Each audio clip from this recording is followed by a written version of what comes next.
Well, howdy, and welcome to Conventions with Coyotes. My name is Bravado, I am a coyote, and I'll be your convention survival guide.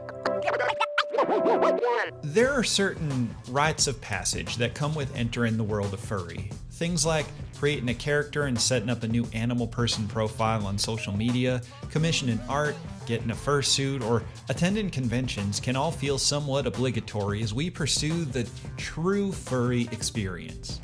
With time, we find that some of these things hold more appeal for us than others. Not everyone has or wants a fursuit or is interested in traversing the wilds of furry Twitter or trying to figure out just what the heck a TikTok is. Some folks are avid commissioners of art and others ain't. Through all this, though, attending furry conventions has long been seen as one of the cornerstones of the true furry experience. For a few weekends a year, we get to take a couple of days off from real life and indulge in being our animal selves, whatever that may mean. But what if you're just not feeling it? You'd think this wouldn't be all that big a deal, right? That it's just a matter of personal preference, and it is, and we can all just shrug and move on. For many, though, it ain't that simple. Furry conventions don't seem to be subjective in the way a lot of other furry pursuits are. It's no surprise that we all enjoy conventions differently, up to and including which ones we choose to attend, but that's still grounded in this assumption that we do enjoy conventions, period. And because of that, because cons are such a staple of the fandom, it feels particularly difficult to admit that maybe your personal feelings are at odds with seemingly everyone else's, like you're losing touch with the community that you used to feel in sync with. But trust me, that ain't the case. I mean, heck, it's been an amount of time since I've been truly excited about a con. I can still find bits to look forward to, but the anticipation just ain't there like it used to be. I wouldn't say there's one singular reason for all this, rather, I can think of a couple, but they do have one important commonality: change. It's easy to think of a convention as a static thing because of how it generally happens in a consistent place and at a consistent time of year, and as such, there's an assumption that your experience there will be similarly consistent.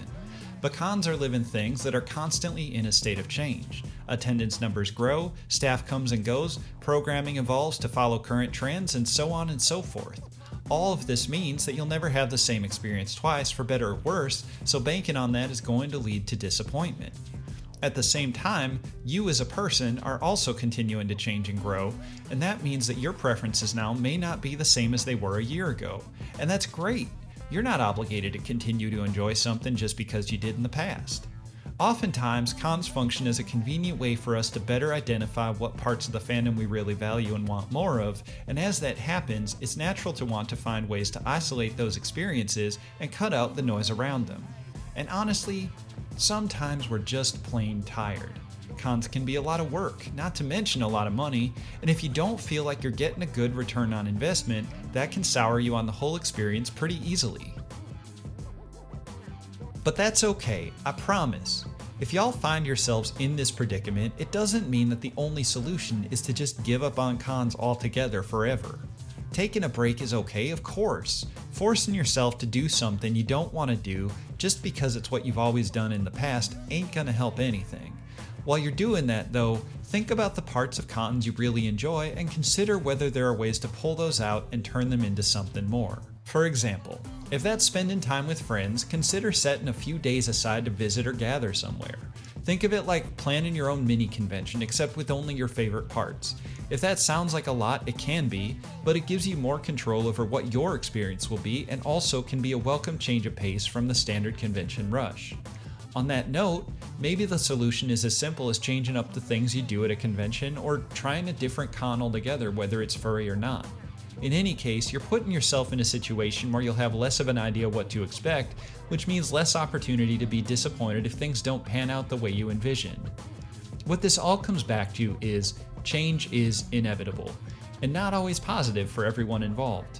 It's easy to feel defeated by this, and sometimes we need to withdraw for a bit to figure things out, but hopefully we re-emerge on the other side, realizing that the only way forward is through adaptation. Now, I know I talked about taking a break from conventions, but let me be clear, you can't take a break from something you haven't done yet. So if you haven't been to a con and you're on the fence about it, I still wholeheartedly recommend checking one out, especially if there's one local to you. There's nothing quite like it, and as someone who stood on the edge of that pool for a long time before jumping in, you really need to see for yourself. But all of this is really just a long-winded way for me to say that despite dealing with all of these feelings myself, I will be at Midwest Fur Fest, and I can't wait to see y'all. And if you're not going, regardless of reason, I hope you still have a great weekend. Happy conventioning, and I'll catch y'all later. Let's go.